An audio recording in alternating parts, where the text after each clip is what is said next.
Hallelujah. But the wrath of God is something that in this day and hour that people don't take seriously. The church doesn't take it seriously even.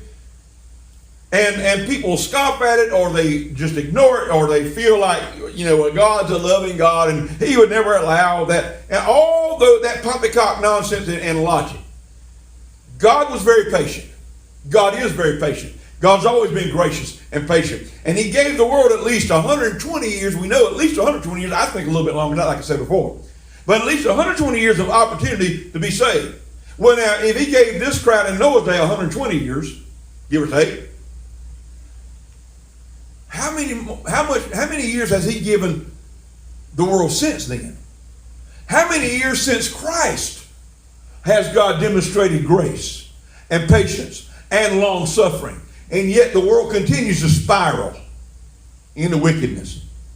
Our president even says that people are putting out these fear tactics, fear measures, and the world is just not in that bad a shape of what they make out. What kind of bubble is he living in? He's living in a fantasy world.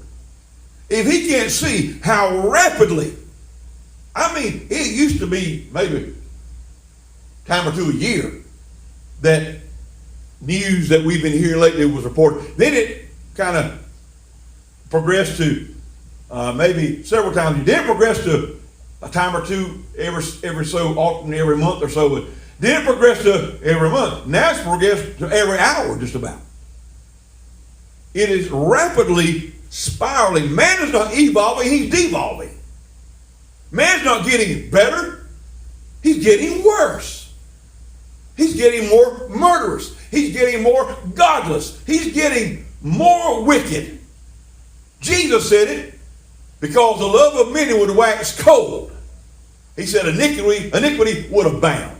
Well, if iniquity ain't abounding now, not just in the United States, but around the world, if iniquity is not abounding now, then what is it doing? Why? Because, again, the love of many have waxed cold. So, God's very patient. And he gave these people plenty of opportunity. He's given us plenty of opportunity. The world refused Noah's witness. They rejected God's grace up to the very day that Noah and his family went into the ark. God waited another week.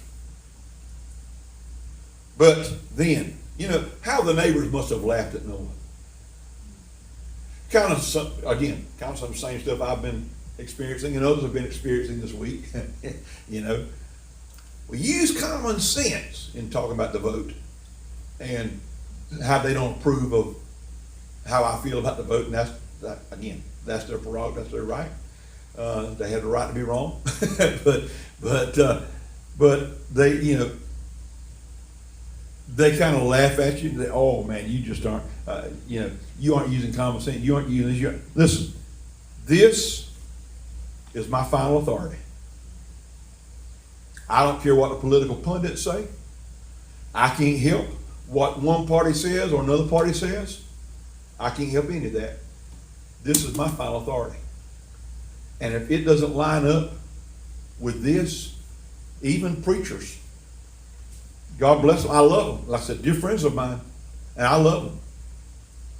But even they are in this thing about, well, you got to vote for the lesser of two evils. You got to vote for the lesser of two evils. Listen, we have voted for the lesser of two evils at least the last two major election cycles, and it got us 8 years of Barack Obama. Because we followed that logic. We got to vote for the lesser of two evils. Well, we did that, and we still lost. We did that, and they threw us under the bus. The party that was supposed to be going to Washington because they heard the voters' voice and they're going to go and make a change in Washington, they're going to do this and they're going to do that, and they get to Washington and they throw us, every one of us, under the bus. And forget who put them there. Forget that they work for us. Listen, we call them leaders. That's in error. They aren't leaders, they're servants, or supposed to be. They're supposed to be servants of the people. It's true, they should lead with some sort of integrity and some sort of sense and all these things. John Kerry said this week that air conditioning poses more of, or just as much of a threat to us in the United States as ISIS does. You can't make this stuff up. You can't make this stuff up. Air conditioning. So I expect Mr. Terry, if he's going to lead us with that logic, take out all the air conditioning in his home, take out all the air conditioning in the office where he works at, and see how far that flies.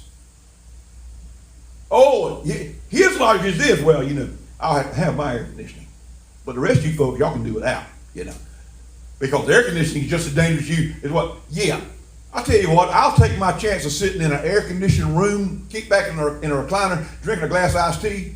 I'll take my chances doing that as opposed to being surrounded with a room full of Islamic terrorists.